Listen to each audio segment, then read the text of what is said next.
बहुत स्वागत है जी सारे विद्यार्थियों का। अमरजीत सिंह कंवर एक बार फिर साढ़े नाल मौजूद ने, ब्रॉडवे इमिग्रेशन सर्विसेज के मुखी ने, और एक इंपॉर्टेंट अपडेट है कनेडा तो प्रोसैसिंग टाइम के उत्ते। सो अमरजीत जी, मैं चाहूँगा कि प्रोसैसिंग टाइम के उत्ते जिहड़ा लेटेस्ट अपडेट है पूरी क्लैरिटी ये ते साझी करो। कनाडा के नए डिस्क्लोज हुए हैं कुछ डेटा। उन्होंने बताया है नया प्रोसेसिंग टाइम कितना लगेगा फाइल्स के अंदर।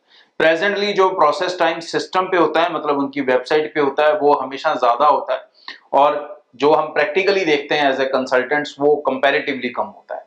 लेकिन अच्छी बात यह है कि अब जो ऑनलाइन डेटा है, जो उनका ऑन रिकॉर्ड है, उसमें भी अब जो प्रोसेसिंग टाइम है वो इंडिया के लिए कम हो चुका है। इसमें हम बात करेंगे दो कैटेगरीज की मेजरली। एक है टूरिस्ट वीजा। टूरिस्ट वीजा का जो पहले प्रोसेस टाइम इंडियन एप्लीकेशन का था वो 28 दिन था, और अब इसे कम करके कर दिया गया है 18 दिन। तो मतलब अब प्रोसेस टाइम बहुत कम रह गया, 10 दिन यहां पर और उड़ा दिए उन्होंने। ये एक बड़ा बेनिफिट, विजिटर वीजा फटाफट आएंगे, डिसीजन अब ज्यादा समय नहीं लगेगा, क्योंकि बैकलॉग्स कनाडा के अंदर बहुत ज्यादा कम हो चुके हैं पहले से। और अगर हम स्टडी वीजा की बात करें तो इसका जो प्रोसेसिंग टाइम था पहले, ये प्रोसेसिंग टाइम था सिस्टम के ऊपर 14 हफ्ते का, लेकिन अब इसमें से 4 हफ्ते कम कर दिए गए हैं, 4 वीक्स कम कर दिए गए हैं, और अब ये सिर्फ 10 वीक का रह गया है। और अगर हम प्रैक्टिकल साइट्स पे बात करें कितना प्रोसेसिंग टाइम लगता है, तो टूरिस्ट वीजा के अंदर 15 दिन से 1 महीने तक का समय लगता था पीपीआर आने में। स्टडी वीजा के अंदर इस समय जो सिचुएशन है वो आप सब जानते हैं, काफी ज्यादा ट्रिकी चल रही है। कई लोगों को रिजल्ट 3-3 महीने से नहीं मिले हैं, 4-4 महीने से नहीं मिले, और कईयों को 24 से 48 घंटे के अंदर रिजल्ट आ रहा है।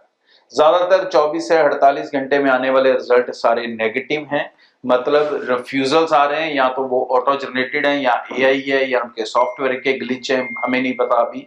लेकिन यस, कईयों के रिफ्यूजल बहुत फास्टली आ जाते हैं 2-3 दिन के अंदर after biometrics. But average processing time जो पीपीआर रिसीव करने में लग रहा है दैट इज अराउंड 1 मंथ था। ऑल्दो जो इनका सिस्टम है वो 14 वीक कहता है, बट 14 वीक सबको नहीं लगते। नॉर्मली ये जो रिजल्ट है ये 4 वीक के अंदर अंदर आ जाता है। तो स्टडी वीजा का जो रिजल्ट है फास्ट हुआ है, और आने वाले दिनों में और फास्ट होगा, क्योंकि बैकलॉग्स बहुत स्पीड से कम हो रहे हैं लगातार। तो ये एक बेनिफिट होगा। और अगर आने वाले दिनों में कनाडा गवर्नमेंट जो नहीं आती है, अगर वो स्टूडेंट्स के फेवर में बैठेगी थोड़ी सी भी, तो बहुत सारे वीजा से निकलने वाले हैं, क्योंकि यूनिवर्सिटीज के अंदर ऑलरेडी सक्सेस रेट बहुत ज्यादा हाई है। Almost 70 to 80% student visa Canada के अंदर रिसीव करते हैं अगर वो अपनी फाइल्स को यूनिवर्सिटी में लगा रहे हैं। जो बच्चे डिप्लोमास में अपनी फाइल लगा रहे हैं वो थोड़े डाउटफुल रहते हैं।